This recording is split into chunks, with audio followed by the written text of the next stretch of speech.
네, 오늘 우리 마태복음 2장 말씀 통해서 하나님의 말씀 함께 듣겠습니다. 우리가 이 마태복음 2장 통해서 예수님의 출생을 함께 살펴보고 있습니다. 우리가 예수님의 출생을 살펴보면서 이제 알게 되는 사실은 예수님이 모든 면에서 평범하게 태어나셨다는 사실이죠. 하나님의 아들이시고 다윗의 자손이신데 어떤 힘 있는 가문이라든가 또 아니면 힘 있는 그 신의 모습으로 그 신의 영광을 가지고 사람의 모습으로 오신 것이 아니라 우리와 같이 보통의 이 아기로 태어나신 예수님의 모습을 우리가 살펴보고 있습니다. 이렇게 우리가 봤을 때 그래도 우리가 주목하는 거는 이제 동정녀 탄생하신 거, 이제 성령으로 잉태되신 게 특별하죠. 하나님의 아들이라는 것을 그 사실이 아니었다라면은 알 수 없을 정도로 예수님의 출생이 평범했다는 거예요. 그런데 사실 이 동정녀 탄생도 생각해 보면은 그 사실 성령으로 잉태됐다라는 거는 사실 마리아가 아니면 누구도 알 수 없는 사실이었죠. 그렇기 때문에 예수님이 너무 평범하게 오셔서 그 당시에 사람들한테 이제 문제가 하나가 생겼는데 그게 뭐였어요? 지난주에 말씀을 살펴본 것처럼 아무도 예수님이 태어난 줄을 몰랐다는 거예요. 하나님 나라의 왕으로 오시고 다윗의 자손으로 오시고 하나님의 아들이 이 땅에 오셨는데 아무도 몰라서 문제가 됐다는 거죠. 그랬을 때 우리가 지난주에 살펴본 그 동방박사의 역할이 그래서 중요하다고 제가 말씀을 드렸습니다. 어떻게 이제 이들은 이제 하나님의 특별한 섭리에 의해서 이 성경을 갖고 있지는 않았지만은 별을 보고 이 예수님의 나심을 알고 또 그걸 알 뿐만 아니라 어떻게 했어요? 그 먼 곳에서 그 예수님을 예배하고 예수님께 경배하려고 찾아온 사람들이었어요. 그래서 이제 이 사람들 덕분에 예수님이 이 땅에 나셨다는 걸 이 사람들이 알게 됐고 또 특별히 이 사람들이 왔다가 그 왕실에 들려서 이 소식을 전하는 바람에 예수님의 탄생이 알려진 거죠. 그런데 이제 이들의 이 방문이 그 예상치 못했던 큰 이 소란을 일으킨 장면을 우리가 지난주에 살펴봤습니다. 뭐냐니까 이제 이 왕실에 있었던 헤롯 왕도 그렇고 그리고 이제 헤롯 왕을 비롯한 대제사장들이나 이 서기관들이 예수님을 그다지 반기지 않는다라는 것을 이 사람들 덕분에도 또 알게 됐던 거죠.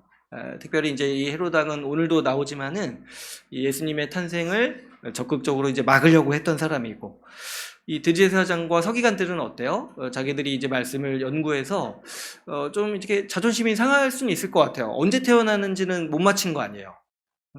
별 보고 알아맞힌 사람들한테 이거는 이제 좀 이렇게 뒤처진 거죠. 그런데 이제 이 말씀을 연구하면서 어디에서 나시는지는 이제 예상을 하고 이제 알게 되는 일이 있었죠. 그런데 이제 이들이 좀 특이한 게 언제 난지도 알고 어디서 나셨는지도 아는데 이 동방박사를 따라서 예수님을 만나러 가지 않았다는 거예요. 그랬을 때 이들도 예수님의 나심을 그다지 반기지 않는 모습을 우리가 볼 수가 있습니다.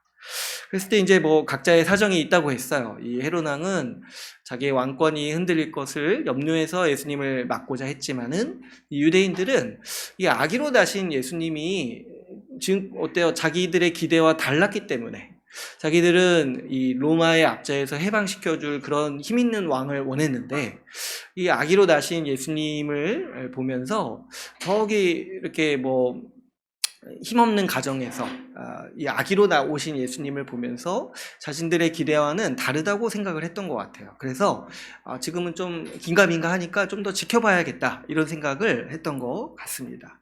어쨌거나 이 각자의 사정은 있지만은 아주 놀랍게도 이 이상한 장면이 그래서 이 마태복음에서 펼쳐지는데 유대인의 왕으로서 예수님이 나셨는데 정작 유대인들은 예배하러 오지 않고 어떤 현상이 벌어집니까? 이방인인 동방박사가 와서 경배하는 그런 아주 희한하고 아이러니한 장면이 펼쳐지는 모습을 우리가 볼 수 있었습니다. 그랬을 때 이 마태복음은 의도적으로 이 장면을 우리한테 보여주면서 이 하나님 나라가 펼쳐질 때 우리의 생각과 우리의 예상과 다른 나라가 펼쳐진다라는 것을 보여주고 있는 거라고 했죠. 유대인의 왕이 오시면 유대인의 나라가 세워지고 유대인들이 먼저 그 나라에 들어가서 하나님 백성이 될 거라 생각했는데 막상 정말 하나님의 아들이 오시고 다윗의 자손이 오시니까 정작 유대인들은 관심이 없고 이방인들이 와서 예배하고 경배하는 모습을 처음부터 이렇게 예수님의 출생 때부터 이런 모습이 있었다는 거예요. 그래서 우리가 마태복음을 쭉 보다 보면은 정작 유대인들과 이 대제사장들과 서기관들은 예수님을 향해서 의문을 가지고 미워하고 나중에 가면은 죽이기까지 싫어하는 모습을 보이지만은 죄인들, 당시 천대받고 외면받던 죄인들이라든가 또 이방인들이 그 하나님 나라에 들어가서 예수님의 백성이 되는 그런 모습이 펼쳐지는 것이죠. 그래서 우리도 이제 이 말씀을 보면서 우리도 이제 오늘날에는 이방인의 위치에서 이 말씀을 보고 있지만 정말 이 하나님 나라의 역설, 그 나라의 원래 백성은 그 밖으로 쫓겨나고 그 나라 밖에 있었던 사람들이 안에 들어오는 그 역설이 오늘날 우리에게 어떻게 적용될 수 있는지를 잘 생각해 봐야 된다고 했습니다. 특별히 이제 우리가 교회로 이렇게 모이고 있고 하지만은 교회도 어떻게요? 자칫 잘못하고 또 이 유대인들처럼 교만하게 행동하다 보면 지난주에 나눴던 것처럼 예수님을 교회 밖에 두고 생활할 수 있다고 했습니다. 그랬을 때 우리도 여전히 이런 아이러니를 반복하고 있는 거 아닌지 우리가 돌아봐야 한다고 우리가 지난 시간에 같이 함께 나누었습니다.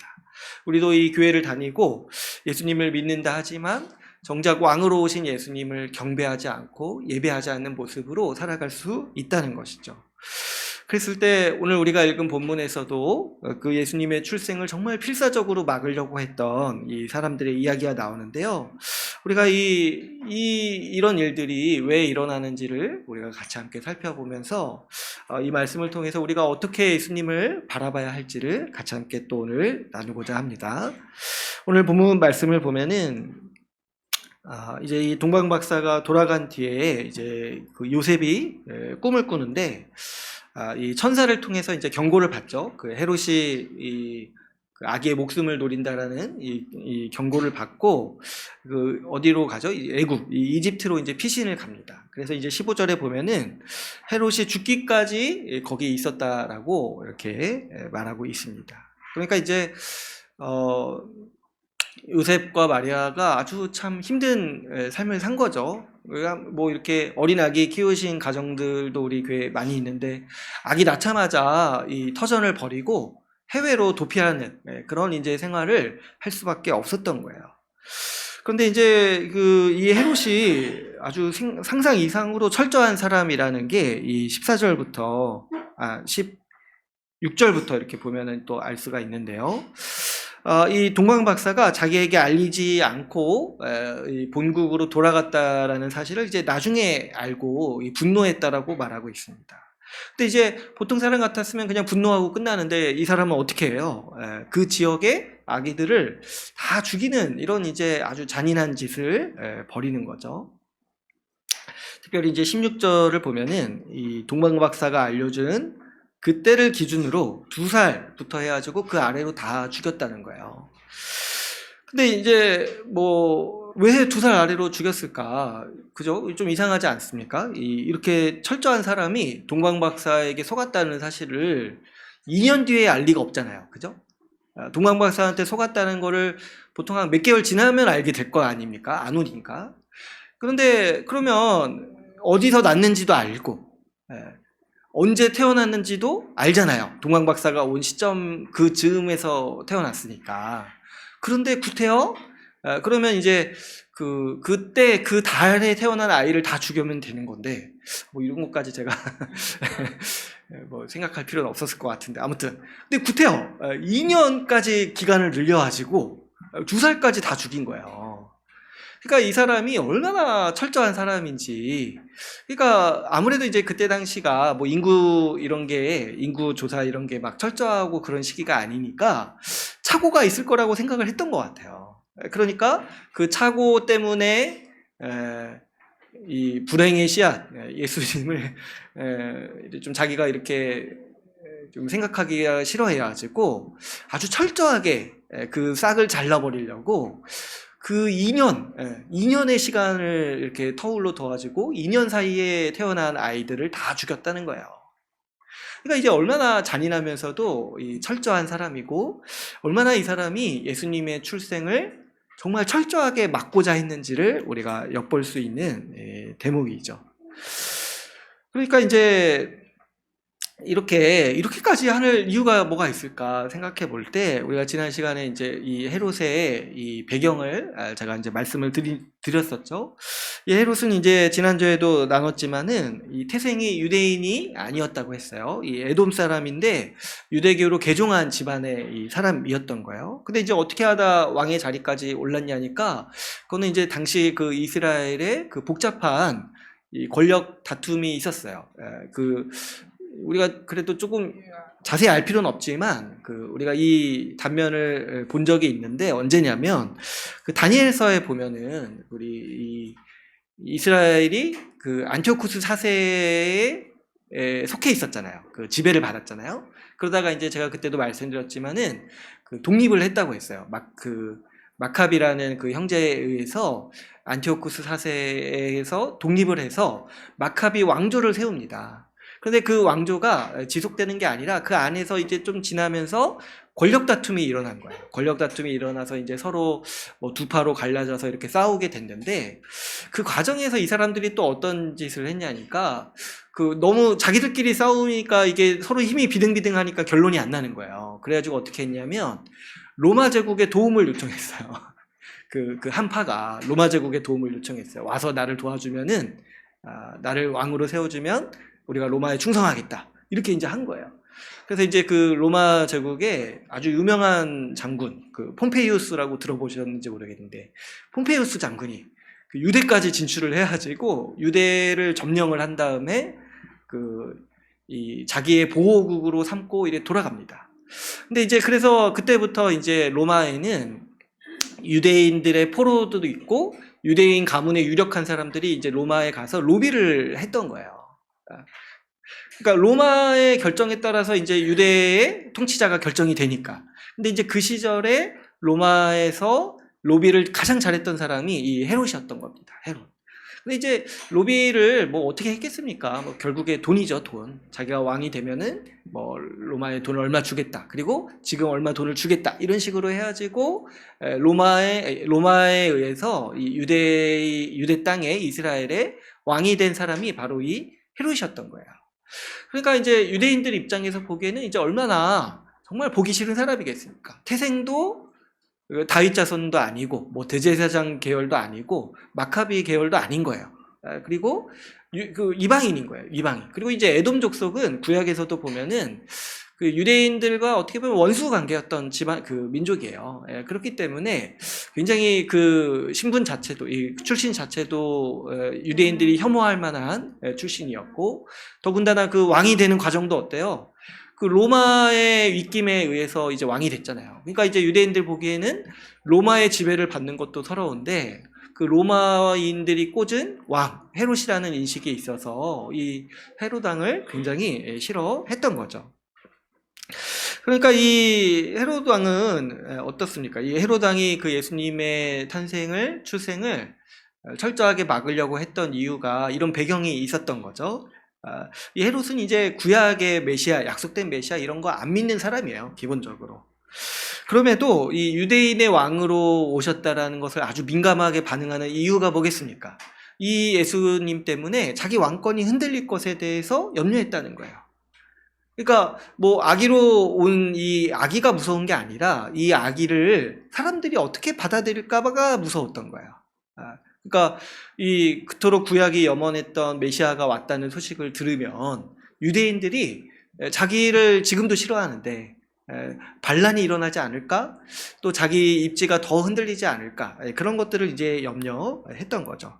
그래서 이제 헤롯은 자기 왕권이 흔들릴 위험을, 이런 가능성을 철저하게 차단하려고 이 예수님의 탄생을 이렇게까지 치밀하고 잔인하게 막으려고 했던 거죠. 그러니까 이제 이 헤롯의 동기는 이제 명확하죠. 자기 왕권을 지키려고 예수님을 막은 거예요. 왜냐니까 유대인의 왕으로 오셨다고 하니까 막은 거죠. 그랬을 때 여러분 이 헤롯의 영향력과 이 분노가 얼마나 극심했는지를 우리가 19절을 통해서도 이 짐작을 할 수가 있어요. 19절에 보시면 헤롯이 죽었어요. 근데 또 이 헤롯이 죽었는데 그래서 이제 애굽 땅에 살고 있는 요셉한테 또 꿈에서 이렇게 천사가 나타나서 돌아가라고 이제 말씀을 전하죠.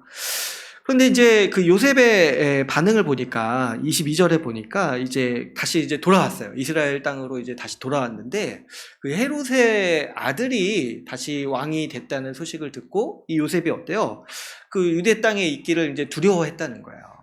그래서 그 헤롯이 죽었는데도 그 여파가, 그 충격이 아직도 남아있는 거예요. 그러니까 그때 얼마나 충격 받았겠습니까? 그 자기 삶을 다 버리고 애굽으로 도망가는데 그 뒤로 또 소식을 들었는데 이 2살 터울까지 다 죽었다는 소식을 들었을 때 그 사실 뭐 요셉의 지인들 중에도 있지 않았겠어요? 그때 죽은 사람들이. 그러니까 이제 그게 그 공포가 헤롯이 죽었는데도 이제 가시지를 않는 거예요. 게다가 헤롯의 아들이 이제 왕이 됐다는 소식을 들으니까 그 아들이니까 또 헤롯의 유지를 이어받았을 거라는 이제 의심이 들잖아요. 그러니까 무서워해서 유대 땅에 있기를 싫어했다고 했죠. 그랬을 때 이제 인도를 받아서 어디에 이제 정착하게 됐냐니까 나사렛에 정착하게 됐다. 갈릴리 지방의 나사렛에 정착하게 됐다라고 오늘 본문 말씀이 우리에게 말하고 있습니다. 그래서 이제 이게 이제 뭐냐니까 예수님이 나사렛 사람이 된 배경을 이제 설명하고 있는 거예요. 나사렛 사람이 된 배경. 그래서 이제 우리가 보면은 예수님을 부를 때 우리 한국에서는 그렇게 막 그렇게 표현하지 않는, 잘 많이 부르지 않는데 그 예수님을 이렇게 부르는 칭호 중에 나사렛 예수라고 이렇게 부르기도 해요. 그래서 성경에 보면은 나사렛 예수, 많이 이건 들어보셨죠? 그래도 나사렛 예수다. 근데 왜 그 이름 앞에 그 지역을 붙이냐면은 사실 고대 사회에는 동명이인이 많았기 때문에 그걸 구분할 필요가 있었는데 그 앞에 그래서 지역을 붙인 거예요. 어디 출신이다 이런 거를. 그래서 이제 예수님인데 나사렛 예수다라는 이제 호칭을 또 성경에서 또 종종 이렇게 부르기도 합니다. 그런데 이제 이 나사렛이 어떤 동네인가 그 지도를 보시면 그 우리가 이제 미루어 짐작할 수 있듯이 그러니까 이 요셉이 이제 두려워했던 게 뭐예요? 어떻게든 그 왕과 가까이 있지 않기를 원했고 그 중심지에서 벗어나기를 원했잖아요. 그러니까 이제 우리가 짐작할 때 나사렛이 저 구석에 있는 정말 촌동네다라는 걸 우리가 짐작할 수 있죠. 그러니까 지도를 봐도 실제로 그 예루살렘이랑 나사렛 그 갈릴리 지방이 거리가 굉장히 멉니다. 그래서 여러분 그 사마리아가 그 북쪽에 있다고 우리가 많이 알고 있잖아요. 사마리아가. 근데 이제 갈릴리는 그 사마리아 위에 있는 지역이에요. 그러니까 아주 그 이스라엘 끝에 머리에 아주 이제 외진 지역이라고 이제 할 수 있겠어요. 그러다가 이제 이 나사렛이 어느 정도 이제 지역인가 했을 때 이제 성경 안에서도 우리가 좀 엿볼 수 있는 일화가 있는데 그 요한복음에 보면은 그 나다니엘이라는 사람이 있죠. 나다니엘이라는 사람이 있는데 이 사람이 그 유명한 말을 남겼어요. 그 뭐냐니까 그 예수님의 제자들이 와가지고 그 나다니엘한테 그 성경이 말한 메시아를 우리가 봤다. 나사렛 사람 예수다. 라고 하니까 나다니엘이 뭐라고 했습니까? 나사렛에서 무슨 선한 것이 날 수 있겠냐 이렇게 얘기를 해요. 이 말이 굉장히 유명하죠.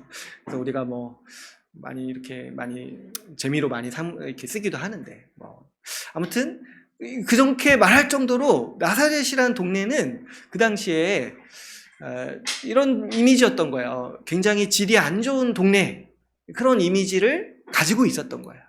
그러니까 이제 나다니엘이 이렇게 말하는 게 굉장히 자연스러운 이제 표현이었다는 거죠. 그래서 이제 이 나사렛이 우리한테는 그렇게 다가오지 않지만은 그 당시에는 그런 동네였던 거예요. 막상 들으면 그게 어디지? 이렇게 드는 동네이기도 하고 또 그 동네를 알고 있는 사람이 나사렛이라는 들으면은 그 질 나쁜 동네. 거기 출신이라 엮이면 안 된다 이렇게 생각할 정도의 그 정도의 동네였다는 거야. 그래서 제가 한국에 그런 동네가 어디가 있을까 제가 생각을 해보다가 이거 함부로 말하기가 좀 어렵더라. 뭐 비하 그런 게 혐오 이런 거 표현 조심해야 되니까 참 어렵다 이 생각이 들더라고요. 아무튼 이제 그런 동네였다는 거예요. 그런 동네. 지금도 좀 생각이 듭니다. 어디 말하고 싶은데 말하는 순간 좀 불쾌하게 여길 사람들도 있으니까. 아무튼 이제 우리도 어떤 동네 하면은 어떤 이미지가 막 떠오르잖아요. 그런 것처럼 나사렛이라는 동네는 참 어딘지 알기도 사람들이 어려웠고 또 그 이제 굉장히 질 나쁜 동네다 이렇게 이제 생각을 하는 그런 동네였다는 거죠. 한 가지 일례로 이제 제가 예전에 들었던 이야기인데 그 목사님들이 성지순례 가시잖아요. 성지순례 많이 가시잖아요. 그 교회에서. 근데 여러분 한번 그 성지순례 코스 같은 거 보시면 그러니까 나사렛이 빠져 있어요. 나사렛을 들리는 성지순례 코스가 없어요. 뭐 요즘에 있는지는 모르겠지만. 근데 이제 왜 그러냐면 보통 이제 성지순례 뭐 이스라엘로 가려고 하면 예루살렘을 갈 거 아니에요. 근데 나사렛은 예루살렘이랑 거리가 너무 멀어가지고 그 여행 코스로 짜기가 힘든 거예요. 그래서 이제 그 교통편도 어렵고 어렵죠. 그래서 근데 이제 한 목사님들이 그런 생각을 한 거예요. 우리가 여기까지 왔는데 예수님의 고향을 안 들리는 게 말이 되냐? 그래가지고 막 우겨가지고 몇 분만 이렇게 해가지고 우리는 저 예루살렘 말고 나사렛 보고 오겠다고 해가지고 아주 목사님들이 좀 말을 안 듣는 것 같아요. 제가 볼 때. 여행사한테 따져가지고 이렇게 자기들끼리 한번 가보겠다 해가지고 여행사에서 배려해줘서 나사렛을 갈 수 있도록 이렇게 했다는 거예요. 그래가지고 이제 갔다 오신 목사님 얘기를 들었는데 자기가 가서 후회했다는 거예요. 왜냐니까 너무 덥고 가는데도 힘들고 거기 있기가 힘들어가지고 고생이 너무 덥다는 거예요. 거기가 사람이 살만한 곳이 아니라 나무가 그냥 잘 자라는 동네라는 거예요. 그래가지고 이제 거기가 그 신약 시대 때부터 목수들이 이렇게 있었던 동네라는 거예요. 그래서 이제 가서 왜 여기를 안 들리는지 깨달았다. 너무 가기가 힘들다는 거예요. 근데 이제 가서 예수님이 이런 동네에 나셨구나라는 걸 이제 또 체감하고 이제 은혜를 받았다 이렇게 훈훈하게 끝냈지만은 어쨌든 제가 교훈은 나사렛은 가면 안 된다. 만약에 갈 일이 있어도 나사렛은 가면 안 된다. 어쨌든 이제 그 정도로 이 나사렛이라는 동네가 그런 동네였다는 거예요. 외지고 불편한 곳이고 그렇기 때문에 좀 아주 그 당시에 하층민들만 그리고 이제 목수들만 가서 살았던 동네. 그래서 다른 사람이 듣기에 어딘지도 알지 못할 뿐만 아니라 그 동네 사람들이 질이 좋지 않다라는 평가를 받는 그런 동네에서 예수님이 사셨고 예수님은 기꺼이 그 나사렛 예수라는 칭호를 받아 들이셨다는 거예요.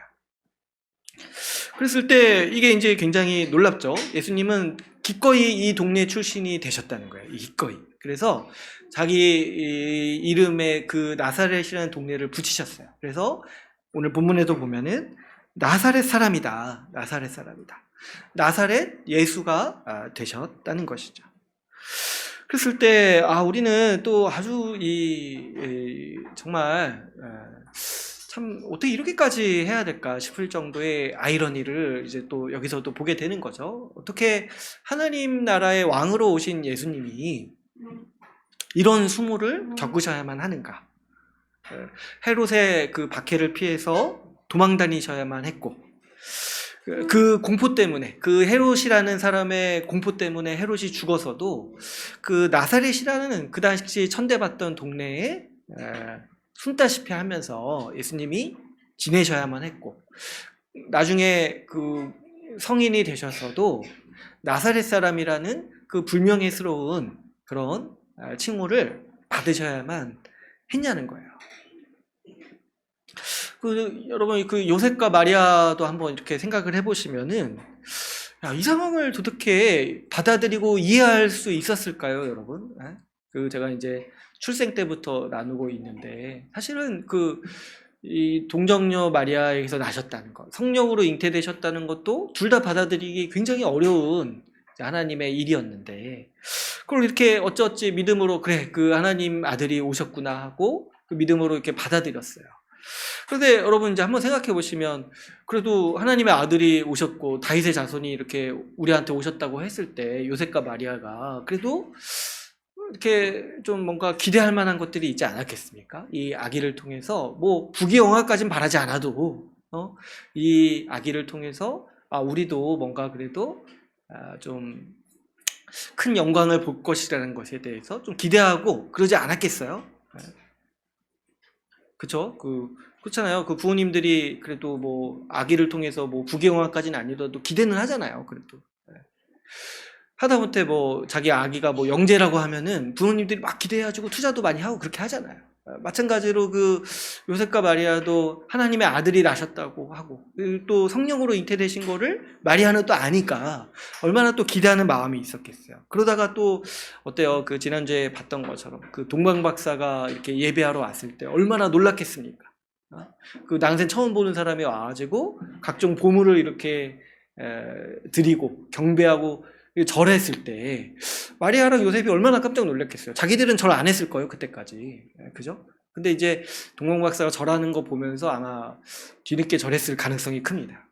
그러니까 이제 굉장히 충격적인 이렇게 모습들을 본 거예요. 그 자기 아기를 통해서 이렇게 일어나는 일들을. 근데 이제 더 받아들이기 힘든 게 뭐였냐니까 이 예수님 때문에 평생 도망 다니고 이 공포 가운데 살 거라는 거를 예상이나 했겠냐는 거예요. 하나님의 아들이 우리 가문에서 태어났는데 그 아들 때문에 그 하나님의 아들 때문에 도망다니고 이렇게 공포 가운데서 나사렛이라는 동네에서 살 거라는 거, 애굽에 도망갔다가 나사렛에 정착해서 살 거라는 거를 이 요셉과 마리아가 생각이나 하고 또 받아들일 수가 있었을까, 그런 이제 생각이 들 정도로 참 이 예수님의 출생이 기구하죠. 어떻게 이렇게 이런 일들을 겪으셨을까? 우리가 곰곰이 생각해 볼 필요가 있겠습니다. 하나님은 왜 그분의 아들을 이런 고난과 환난 속으로 보내셨을까? 왜 하나님 나라의 왕으로 오신 분이, 그래서 그 동방박사의 경배를 받으시는 분이 이렇게 도망다니시고 이렇게 숨어 지내시면서 나사렛 사람이라는 그 모멸적인 칭호를 받으셔야만 했는가 했을 때, 우리는 이 이유에 대해서 생각할 때 우리가 지난주에 같이 나누고 지지난주에도 나눴던 것처럼 다시 이제 돌아와서 예수님의 나심을 임마누엘이라고 하신 말씀에서 그 이유를 좀 찾아볼 수가 있겠습니다. 예수님의 나심이 임마누엘이라고 했어요. 뭐냐니까 하나님이 우리와 함께 하신다라고 얘기를 했습니다. 그랬을 때 하나님께서 우리와 함께 하신다라는 게 단순히 그냥 뭐 우리 곁에 계신다 이런 식의 표현이 아니라고 했습니다. 뭐냐니까 하나님이신 예수님께서 사람이 되셔서 우리와 같은 경험을 하시고 우리의 고난과 고통을 몸소 겪으신다라는 의미라고 같이 얘기를 했죠. 그 관점을 가지고 오늘 우리가 이 본문을 보면은 본문에서 예수님이 겪으신 일은 아주 우리가 흥미롭고 놀랍게도 이스라엘 백성이 겪은 고난과도 밀접하게 관련이 있습니다.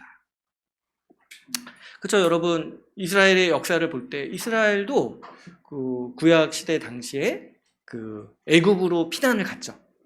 그 이스라엘 유대 땅의 그 가뭄을 피해서 그 야곱 때에 그 애굽으로 피난을 갔습니다. 그래서 애굽에서 정착하면서 살았는데 그 당시 또 어때요? 이 파라오가 이 이스라엘의 인구가 너무 커질 것을 염려해서 그때 어떻게 했어요? 대대적으로 유아를 학살하는 일들을 또 벌였죠. 또 어떻습니까? 이스라엘이 그 뒤로부터 뭐 이렇게 독립해서 유대 땅에 이렇게 나라를 세웠지만 계속해서 이제 멸시를 받는 거죠. 너네 어차피 뭐 출신 뭐 애굽의 노예 민족 아니냐, 이런 멸시와 또 이런 이제 조롱을 유대인들은 받으면서 산 거예요. 그랬을 때 예수님이 지금 겪은 이 일들, 애굽으로 피난 가시고 그 유아 학살을 피해서 도망가신 그 이야기, 이 사람들로부터 무시받으시는 이 칭호를 받으신 그 이야기, 이 모든 게 다 그 당시 이스라엘이 겪었던 모든 고난과 관련이 있었다라는 거죠. 그랬을 때 이 모든 일들은 예수님에 대해서 무엇을 말하냐면 예수님이 우리와 같은 모습으로 오셨다는 거예요. 하나님의 백성이 겪는 고통을 예수님이 다 겪으시면서 이 땅에 나셨음을 우리 가운데 말씀하고 있습니다. 그러니까 이 예수님께는 아주 특이한 모습이 있는 거죠. 뭐냐니까 신분으로서는 어때요? 신분으로서는 하나님 나라의 왕으로 오셨어요. 근데 그분이 겪는 경험과 그분이 살아가는 삶의 모습은 어때요? 그분의 백성과 같은 모습으로 살아가시는 거예요. 그러니까 이 두 가지 상반된 모습이 예수님께 다 있어요. 그래서 우리가 예수님을 바라볼 때 이 두 가지 모습을 같이 봐야 되는 거예요. 하나님 나라의 왕으로 오셨지만은, 그래서 왕으로 예배받으시고 경배받으시지만 그분은 어떤 삶을 자처하셨냐니까 우리와 함께 하시는 임마누엘이신 예수님, 임마누엘을 실천하셨다는 거예요. 우리의 모든 삶을 함께 하시고 우리의 모든 고난과 우리의 모든 삶 가운데 오셔서 우리가 같이 고난받으시기를 자처하시는 예수님, 그런 왕이시라는 거예요. 그래서 예수님을 생각할 때 왕이신데 우리와 함께 하시는 왕이시다 라고 우리는 예수님을 바라보고 그런 예수님을 우리가 자주 생각해야 합니다. 왜 그러냐니까 이게 사실 상식적으로는 우리가 만들 수 없는 개념이거든요. 우리와 함께 하면은 보통 왕은 아니에요, 그렇죠? 그리고 왕이면 보통 이제 저 높은 자리에 있어서 우리를 잘 몰라요. 또 보면 이제 우리와 함께하는 사람들은 그렇게 또 막 신분이 높진 않아요. 그러니까 우리가 이 두 가지를 같이 생각하기가 사실은 어려운데 하나님 말씀은 놀랍게도 이 두 가지가 예수님께 같이 있다라고 말하는 거예요. 왕으로 오셨는데 우리와 함께 하신다는 거죠. 그랬을 때 또 우리가 이 말씀을 볼 때 한편으로 이 예수님이 겪으셔야 했던 이 고난은요, 또 우리가 이런 모습을 또 볼 수가 있죠. 당시 사람들이 얼마나 예수님을 원하지 않았는지를 보여줍니다. 그렇죠? 오늘 지난주에 살펴봤던 유대인들도 예수님의 나심을 환영하지 않았어요. 그리고 이 헤롯 같은 사람은 어때요? 적극적으로 예수님의 탄생을 막고자 했습니다. 아주 처절하고 잔인하고 치밀하게 막고자 했어요. 그 정도로 예수님을 싫어했어요. 그렇죠? 여러분, 이제 우리가 생각할 때 예수님의 오심을 환영하고 기뻐할 것 같잖아요. 그래서 우리가 성탄절 때 보통 보는 그 예수님의 탄생 이미지는 기뻐하고 축하하고 우리가 예수님 오셨습니다 이렇게 기뻐하고 환영하는 분위기잖아요. 근데 정작 그거는 이제 성탄절 분위기인데 정작 2000년 전에 예수님 나셨을 때는 대다수가 반대하고 싫어하고 거리끼는 분위기였다는 거예요. 그렇죠. 이것도 참 이상하죠. 우리의 상식과 다른 모습이 예수님의 탄생에서 펼쳐지고 있습니다. 특별히 헤롯이 예수님을 적극적으로 막고자 했던 이유는 앞에서도 제가 말씀드렸다시피 자기 왕권을 지키기 위해서 그렇게 했던 거죠. 그랬을 때 여러분, 우리도 이 부분을 잘 생각해 볼 필요가 있어요. 오늘날 우리가 예수님을 환영하지 않고 지난주에 나눴던 것처럼 예수님을 문 밖에 세워두는 그런 태도가 어디서 나올까 했을 때 그 중심은 이 헤롯이 보여준 마음과 같다라고 볼 수가 있습니다. 우리도 오늘날에 또 예수님을 환영하지 않고 그분을 왕으로 받아들이지 않는 우리 마음의 중심에는 헤롯과 같이 우리에게도 여전히 스스로 왕노릇하고자 하는 그런 마음의 중심이 있기 때문인 거죠. 우리 모두가 다 마찬가지로 우리 기본적으로 어떤 마음이 있습니까? 좀 내 마음대로 살고 싶고 내 뜻대로 살고 싶고 내 고집대로 살고 싶은 마음이 다 있습니다. 그래서 우리는 어떻게 보면은 우리 인생에서 헤롯이 되고 싶어 하는 거예요. 내 인생의 왕의 자리를 내가 차지하고 싶어 하는 거죠. 그래서 우리 마음속에는 내 인생은 내 거고 내 마음대로 살고 싶고 내 뜻대로 살고 싶은 마음과 욕구가 다 있어요. 그렇기 때문에 우리는 왕으로 오신 예수님을 제대로 영접하지 않고 환영하지 않는 그런 성향을 우리가 다 가지고 있는 것이죠. 그러다 보니까 우리 시대에 많은 사람들이 예수님을 제대로 보지 못합니다. 예수님을 나의 구원자, 나의 위로자 이렇게는 생각을 하더라도 내 왕이 되실 수는 없다라고 많은 사람들이 생각을 하는 것이죠. 또 교회에서 나누는 그 예수님에 대해서 얘기를 할 때, 제가 이제 처음에 예수님의 출생을 나누고 예수님에 대해 나눌 때는 예수님에 대해서 많이 말하지 않는 게 문제라고 했어요.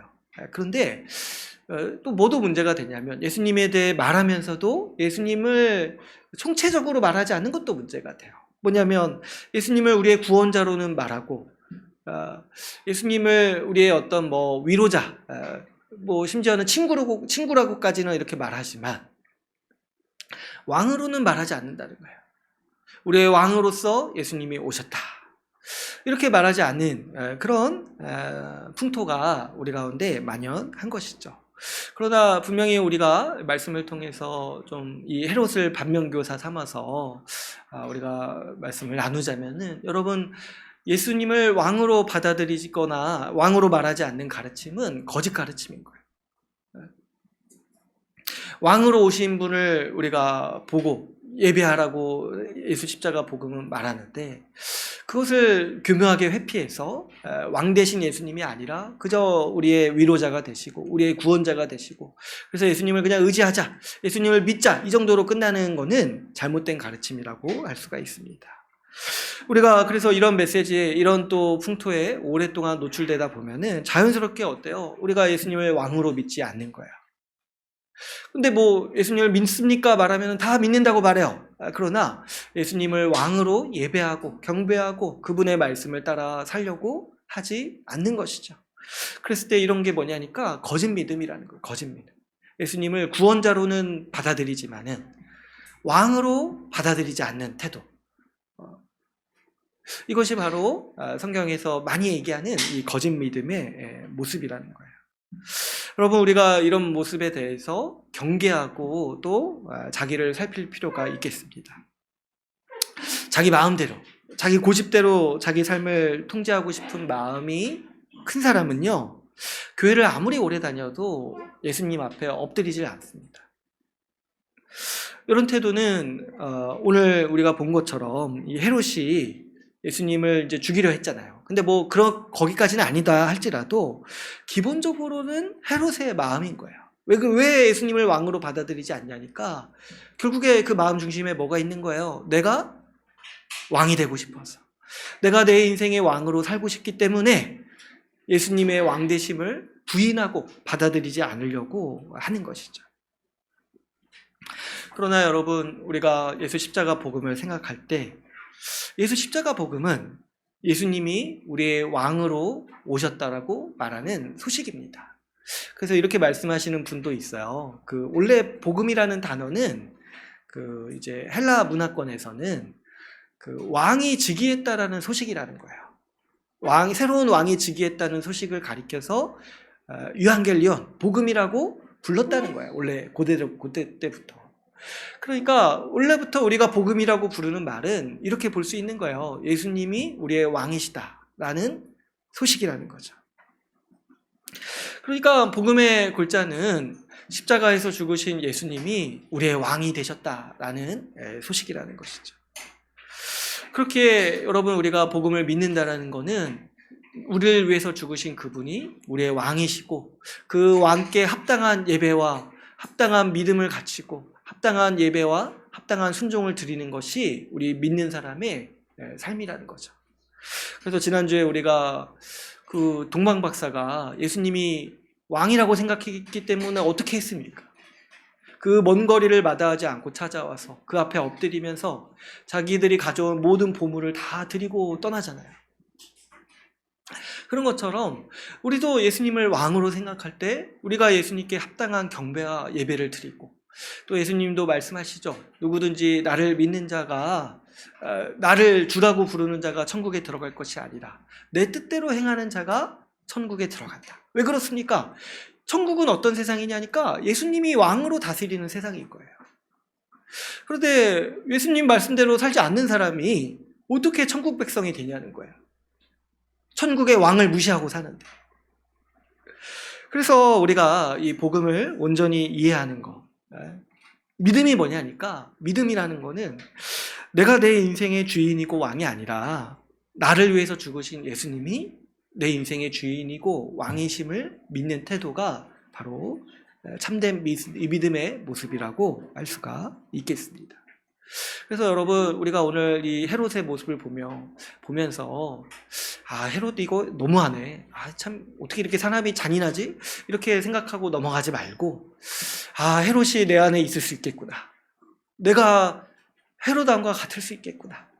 사람이 이토록 자기 왕권을 중요시하는 게 무섭구나 하는 생각을 우리가 가지고, 여러분, 오늘 우리가 살면서 우리 안에는 헤롯이 없는지 우리가 돌아보면서, 여러분, 우리가 헤롯을 반면교사 삼아서 우리가 이 예수님을 더욱더 왕으로 고백하고 그분께 합당한 예배와 충성을 다하면서 살기로 우리가 또 다짐하고 또 그렇게 우리를 돌아봤으면 좋겠어요.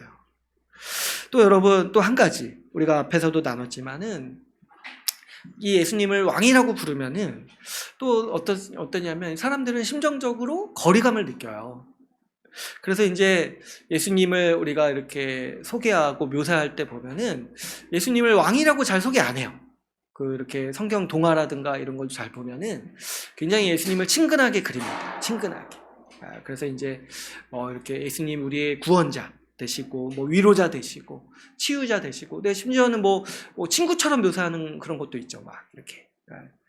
그런데 이제 왜 그렇게 하냐니까, 왕이라고 하면은 우리한테 그런 선입견이 있는 거예요. 우리랑 너무 멀리 계시고, 또 우리를 모르시고, 우리 곁에 안 계시는 그런 그런 이제 왕으로서 이제 생각을 하는 거죠. 그렇죠. 여러분, 우리도 이제 생각을 해보면 우리 가운데 일반적으로 가지는 그런 개념이 있어요. 뭐냐면 이렇게 힘 있는 사람들이나 권력자들은 보통 우리한테 관심이 없잖아요. 그죠? 제가 어제 식당에서 밥을 먹고 있는데 선거철이라고 이렇게 누가 와서 이렇게 명함 주고 인사하고 가시더라고요. 근데 이제 우리가 알죠. 보통 선거 때나 관심이 있지. 선거 때나 와서 저 같은 사람한테 와서 인사하지.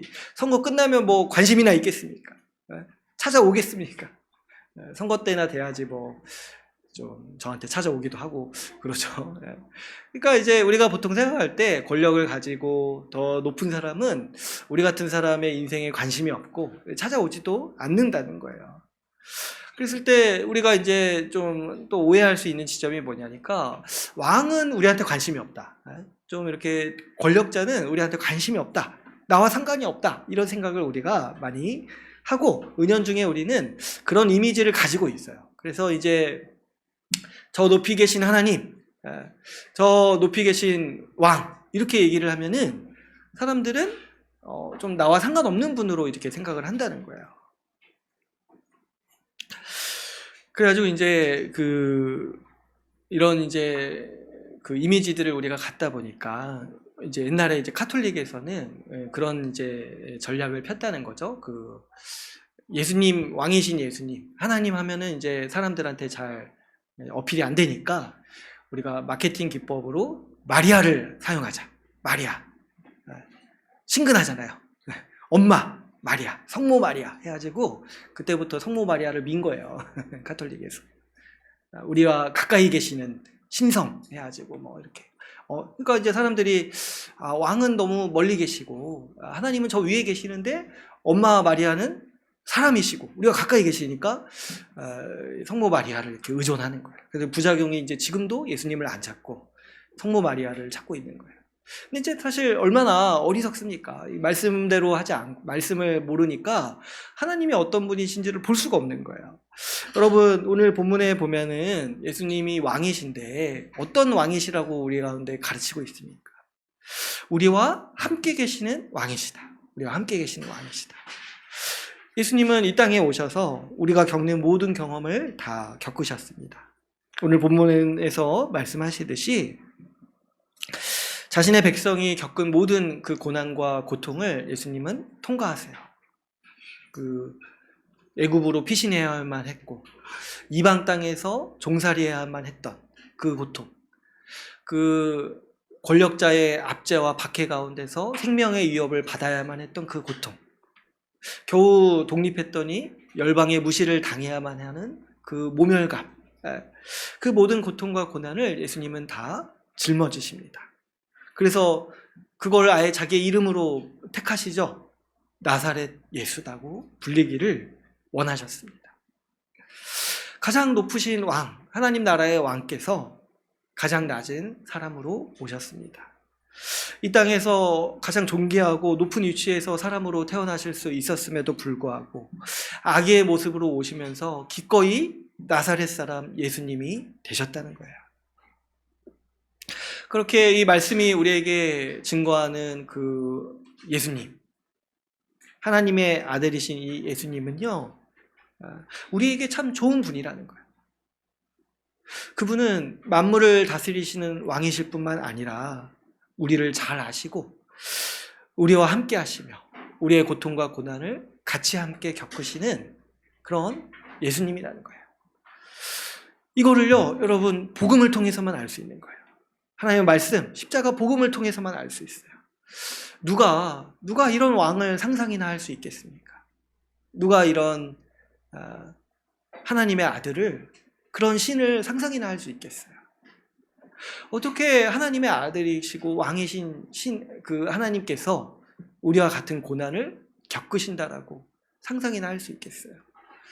그래서 고대로부터 신은 그냥 저 하늘 위에 있는 존재예요. 하늘 위에 있어서 인간에게 관심도 없고 사람에게 관심도 없고 사람을 이해하지도 못하고, 그래서 사람을 조롱하는 게 고대 사람들이 묘사했던 신의 모습이었어요. 이 성경 시대 당시 그 그리스 로마 신화 한번 여러분 생각해 보세요. 거기서 나오는 신들이 어디 있습니까? 저기 올림푸스라는 산 위에 있잖아요. 그러면서 인간 세상에 관심이 없어요. 관심이 없어요. 그래서 옛날에 그 그리스 신화를 이제 묘사했던 그 소설가들이 그런 표현도 썼다고 해요. 내가 신을 보고 싶어서 산에 올라갔더니 다 자고 있더라. 인간은 이렇게 지금 힘든데 신들은 다 자고 있더라. 이렇게 이제 묘사를 했다는 거예요. 너무 딴 얘기하면 안 되는데, 아무튼 이제 그만큼 사람들이 은연중에 생각하는 신, 높은 왕들은 어떤 존재냐니까 그냥 그들만의 세상에서 살고 인간에겐 관심도 없고 오히려 인간에게 마음에 안 들면 해코지하고, 그래서 인간은 신들의 눈치를 보고 잘 보여야 하는 그런 시대에 예수님이 태어나신 거예요. 그런 시대, 그렇게 생각하는 시대에. 그럴 때 성경은 뭐라고 말합니까? 우리 하나님은 우리와 모든 고난을 같이 하시고 우리의 경험을 아시고 우리와 함께 계신 그런 왕이시다라고 이 예수 그리스도를 통해서, 이 십자가 복음을 통해서 우리 가운데 말씀을 통해서 말씀하고 있는 것이죠. 이 지식은요, 그래서 이 하나님의 말씀이 아니면 사람이 절대로 지금도 깨달을 수가 없어요. 어떻게 왕이 우리와 같이 고난을 겪으시냐는 거예요. 그랬을 때 여러분, 우리가 그래서 이 말씀을 통해서 우리의 왕이신 예수님의 모습을 온전히 봐야 됩니다. 예수님이 왕으로 오셨어요. 이것을 반드시 기억해야 될 뿐만 아니라, 근데 그 왕이 우리와 함께 하시는 왕이시다. 그래서 우리가 이 말씀을 통해서 왕이신 예수님을 고백하면서 살아감이 마땅합니다. 우리가 그분께 예배하면서 순종하면서 살아갑시다. 우리 지난주에 나눴던 그 동방 박사들처럼, 제가 말씀드렸잖아요. 별만 보고 와서도 그렇게 예배하고 자기의 모든 보화를 바치는 그 사람들, 별만 보고도 그렇게 했는데 말씀을 보는 우리는 얼마나 더 예수님을 왕으로 예배하고 그분께 충성을 다하고 살아야겠습니까? 특별히 예수님을 왕으로 생각할 때 우리는 그분을 합당하게 예배할 뿐만 아니라 우리는 그분의 말씀을 순종하는 것이 우리의 마땅한 삶이라고 생각하면서 살아야 돼요. 왕이신 예수님의 말씀을 왕의 명령으로 생각하고, 우리 마치 예수님의 말씀을 친구가 한 것처럼 받아들이면 어떻게 합니까? 친구가 한 것처럼 뭐 들으면 듣고 안 들으면 안 들어도 되고 막 비판하고 그렇게 할 수 없는 거죠. 예수님의 말씀을 왕의 말씀으로 받아들여서 우리가 예수님을 왕으로 예배하고 왕으로 순종하고 충성하면서 살아가기를 바랍니다. 또 우리 나눴던 것처럼 그분은 그런데 우리에게 저 위에서 명령하시고 저 위에서 이래라 저래라 하시는 그런 왕이 아니라는 거예요. 우리와 함께 하시는 예수님, 우리 곁에 계시는 예수님을 고백하면서 우리는 어떻게 살아갈 수 있습니까? 우리 예수님께 우리의 삶을 의탁하고 의뢰하고 우리의 마음을 아랠 수 있고 우리의 어려움을 토로할 수 있습니다. 왜 그러냐니까 그분은 우리의 고난을 아시고 우리와 함께 고난을 겪으시는 왕이시기 때문입니다. 그래서 우리 이 왕이신 예수님, 우리와 함께 하시는 왕으로 오신 예수님, 나사렛 사람이신 예수님을 우리가 바르게 말씀을 통해서 보고 바르게 예배하고 그 예수님을 따라 살아가기를 바랍니다. 이제 오늘 말씀을 맺겠습니다. 오늘 우리는 말씀을 통해서 이 헤롯의 박해를 피해 도망 다니셨기에 나사렛 예수가 되신 이 말씀을 함께 살펴봤습니다. 주님이 이런 고난을 겪으신 이유는 먼저는 우리가 나눴다시피 왕으로 오신 예수님을 사람들이 환영하지 않았기 때문입니다. 또 한편으로는 예수님께서 우리가 겪는 고난 가운데 오셨기 때문이기도 했습니다. 주님은 기꺼이 우리가 겪는 고통, 우리의 경험 속으로 오시기 위해서 나사렛 예수가 되셨습니다. 그런데 안타깝게도 많은 사람들이 이런 예수님을 왕이라고 생각하지 않고 살아가고 있습니다. 그럴 때 우리가 오늘 이 말씀을 통해서 우리 예수님을 온전히 바라보기를 힘씁시다. 우리 예수님을 우리와 함께 하시는 왕으로서 예배하고 찬양하고 그분 말씀을 따라 살아갑시다. 그래서 우리 왕이신 예수님, 우리와 함께 하시는 예수님을 예배하고 의지하고 그 예수님을 올바로 예배하는 우리 주의 나라 교회가 되기를 간절히 소망합니다. 오늘 말씀을 마치고 함께 기도하는 시간 갖기를 원합니다.